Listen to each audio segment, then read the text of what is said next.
We're a brand that's really trying to empower women. Our kitchen table was our office and our warehouse was our hallway. Where are you getting cash to fund either inventory or the next stage of growth?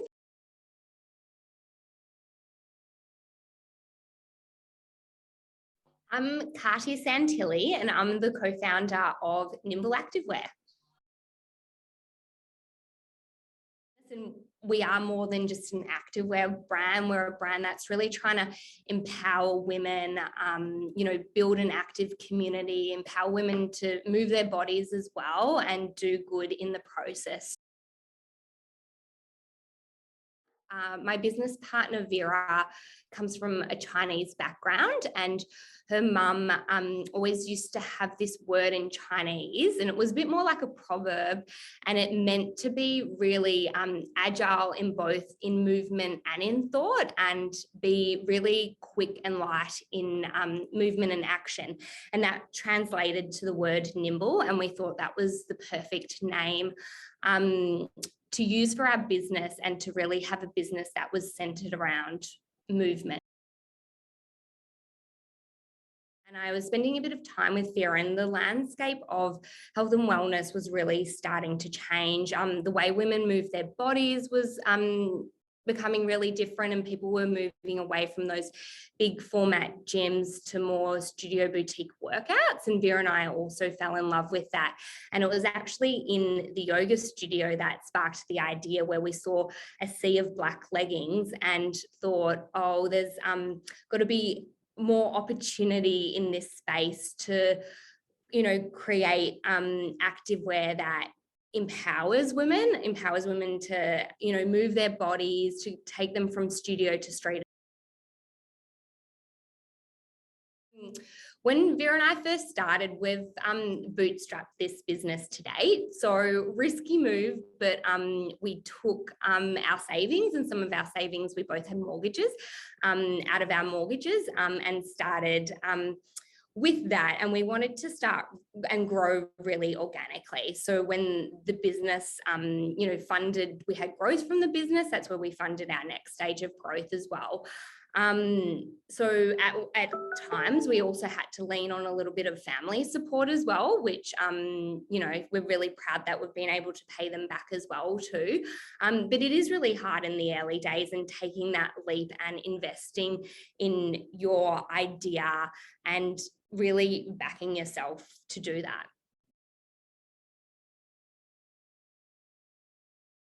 I've always really valued the support of having a business partner, and due to our backgrounds, both Vera and I have very complementary skill sets. I had been in the fashion industry and exposed to a lot of buying, and Vera came from a very finance, law background as well.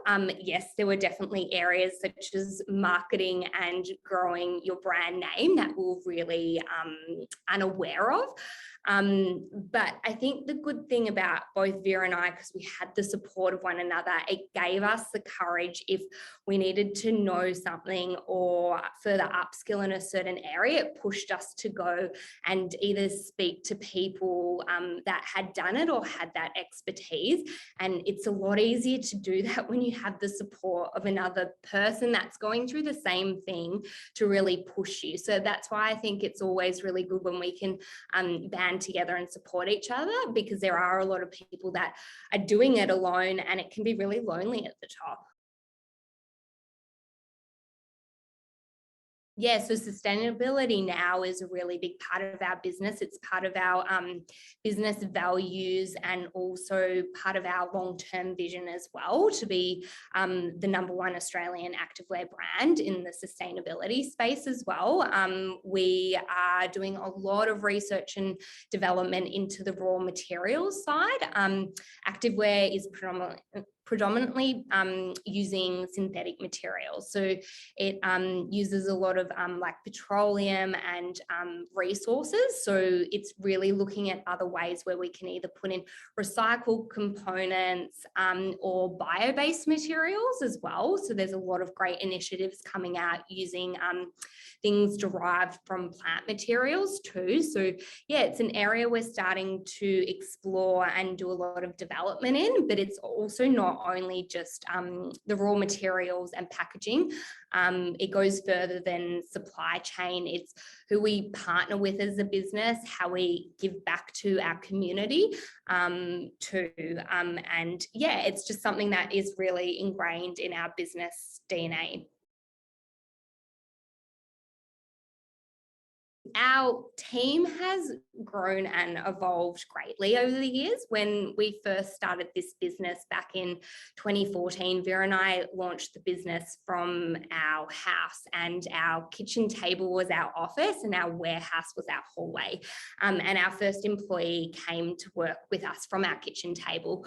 From then, when we opened our Bondi store in 2016, the store was actually too big for us. And so we created a small little office at the back of the store where, you know, we grew to cramming 6 of us in there and had to kind of like grow from there. And the next step for us was moving actually to a co-share workspace. And our team has grown as well. You know, we've got a team of 15 here in Edgecliff, plus we have some permanent staff that work for us out of Melbourne, out of Brisbane, out of the Philippines, and also in Taiwan as well. So our team is, you know, really diverse, and they're not all just based here in Sydney as well. It's just happened naturally, and we do love it. We love giving women opportunity as well, and to be part of something that they're really passionate about. When we started working with people overseas, it was first in production based in Taiwan, and they were actually people that we came across when we were working with some of our mills and factories, and then they wanted to start a consulting business. And so just the opportunity came about that, you know, we'll have our kind of like just working for us and for Nimble, because we really value your expertise, and their team has built out as well. Yeah, some of the challenges that we've faced with getting the business going in the early days, cash and cash flow, that had challenging moments, especially from when, you know, you launch a business, you're usually not profitable for a while. So it's like, where are you getting cash to fund either inventory or the next stage of growth? And that has challenges as well. So no matter at what stage of your business you are in, it's really important to have proper cash flow plans. And then we are an inventory-based business, and we've had huge amount of challenges trying to manage inventory, whether it's too much, too little, the wrong gross margin. We've had so many learnings around how to properly manage inventory, because it is one of the biggest costs to our business, and it needs to be properly managed as well. Yeah, so in the early days, it was intentional that we weren't going to go out there and raise any capital. We wanted to, you know, in a small way, try and back ourselves and grow something organically and prove the concept as well.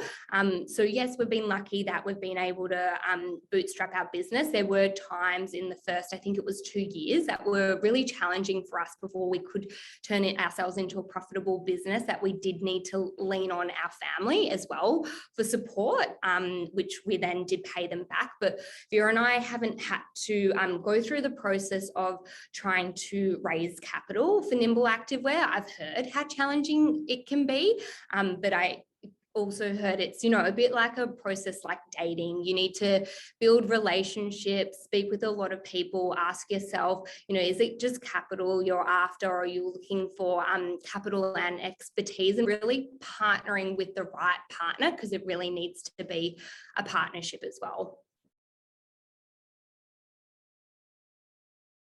starting a business, you just don't know every facet of doing business. And I'm a big believer of getting the right people on your bus. And, you know, an idea is great, but you really need people around you and the right people around you to execute that as well. So support is definitely a big part of it, and the right expertise as well. You know, to align yourself with people who complement your skill sets. So you're not all pigeonholed into the same area, and you're complementary as well. I'm also a big believer of getting mentors that can help provide business and personal guidance along the way. Whether or not you've got access to pay a mentor in the early days, I think, you know, with enough like asking and research, there are people that will offer up free advice as well. So it's just about putting yourself out there and connecting as well. It could even be someone who, you know, you admire how the business that they've created or how they've run it as well. You could reach out to them and even have like a coffee catch up or something. And then, you know, when you are getting your business off the ground, I think your business forecast and projections are also critical, but they're always really ambitious, first off. And so whatever your forecasts end up being, I think, you know, half your revenue and basically double your costs. It was definitely like that for Vera and I. I know some businesses can really kick off incredibly well from the start, but most of them will take time and traction too. And if you can, I think I'm a big believer in testing and trialing small things. So you try and stay as agile as possible. And then when something is working well, that's where you can really turbocharge and focus and put more money into that area as well. I think it was really important, and it still is, to really lean on your community and like-minded businesses, because you can both leverage into each other's audiences and grow your audience that way. It's about supporting and lifting women up. I think we really need to, you know, power together, and that's where great change is going to happen.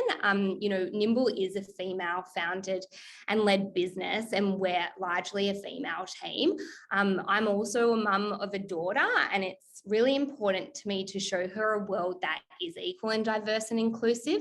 And I also want to show her that one day I played a small part in creating change as well. I really think it's about the small things that we can do to make bigger change, and banding together and supporting one another.